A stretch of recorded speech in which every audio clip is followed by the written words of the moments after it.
ആയിട്ടൊരു ഫേഷ്യൽ ചെയ്യാം ഗൈസ്. ഇതിനെ ഫേഷ്യൽ എന്നൊക്കെ പറയാൻ പറ്റുമോ എന്തോ, ഞാൻ അങ്ങനെയൊക്കെ പറയും. ഞാൻ ഇടയ്ക്കിടയ്ക്കൊക്കെ മുഖത്ത് ഓരോന്ന് വരുത്തേച്ച് കുരു വരുത്താറുള്ളതാണ്. കുറച്ച് നാളുകൊണ്ട് ആ പരിപാടി നിർത്തി വെച്ചേക്കായിരുന്നു. പക്ഷെ ഇന്ന് നമ്മൾ യൂട്യൂബിലൊക്കെ നോക്കി എന്റെ സ്കിന്നിന് ചേരുന്ന സാധനങ്ങളാണ് യൂസ് ചെയ്യുന്നത്. 3 മിനിറ്റ് മസാജ് ചെയ്തിട്ട് നമുക്ക് പോയി വാഷ് ചെയ്യാം.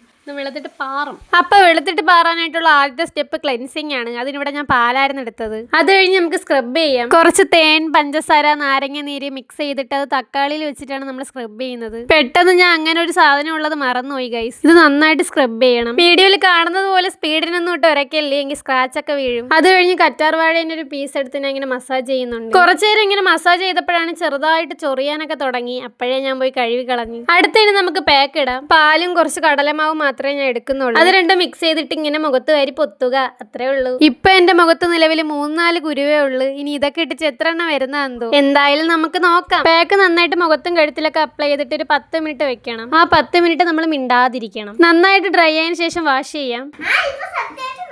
ഡൂഡി ഇങ്ങനെ പറഞ്ഞുകൊണ്ടാണ് ഞാൻ കണ്ണൊക്കെ തള്ളി നിൽക്കുന്നത്, അല്ലാതെ വലിയ മാറ്റമൊന്നും ഇല്ല. ടാൻ മാറി കുറച്ച് ബ്രൈറ്റ് ആയിട്ടുണ്ട്. ഓക്കെ ആണ്. അപ്പൊ ഓക്കെ.